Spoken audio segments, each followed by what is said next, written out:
नमस्कार, मी सेजल. आईनं कमावलेल्या संपत्तीवर मुलाचा हक्क नाही हे मी का म्हणतेय? कारण ओडिशा उच्च न्यायालयानं नुकताच तसा निर्णय दिलेला आहे. एका वृद्ध आईला स्वतःच्या घरातून बाहेर पडावं लागलं. मुलानं घरावर हक्क सांगितला, पण कोर्टानं स्पष्ट केलं घर आईच्या नावावर आहे, स्वकमाईचं आहे. त्यामुळे मुलाला तिथे राहण्याचा कायदेशीर अधिकारच नाहीये. याचिका फेटाळली गेली आणि घर खाली करण्याचे आदेशही देण्यात आले. बरं, ते झालं असं की ओडिशामधील 75 वर्षांच्या एका आईनं आपला मुलगा आणि सून यांच्यावर मानसिक आणि शारीरिक छळाचे आरोप केले. तिच्या घरात राहत होती, ते घर तिच्या नावावर होतं, पण छळामुळे तिला भाड्याच्या घरात जावं लागलं. पण न्यायालयामध्ये आईनं हे स्पष्ट सांगितलं की हे घर तिच्या पतीने विकत घेतलं आणि तिच्या नावावर आहे. खरेदी पत्र देखील सादर केलं.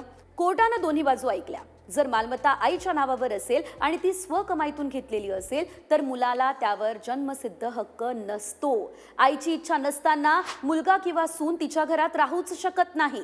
न्यायालयानं मुलाची याचिका फेटाळली आणि घर तात्काळ खाली करण्याचे आदेशही दिले. बरं, आता कायदा या संदर्भात काय म्हणतो? हिंदू वारसा कायदा 2005 नुसार वडिलोपार्जित संपत्तीमध्ये मुलगा मुलगी दोघांनाही जन्मापासून हक्क असतो. पण आई वडिलांनी स्वतः कमावलेली मालमत्ता ही वडिलोपार्जित नसते. त्या मालमत्तेवर त्यांनाच संपूर्ण अधिकार असतो. म्हणून लक्षात ठेवा, पालकांच्या स्वकमाईच्या संपत्तीवर मुलांचा आपोआप हक्क नाही. पालकांचा आदर करा, कारण कायदा त्यांच्या बाजूने ठामपणे उभा आहे.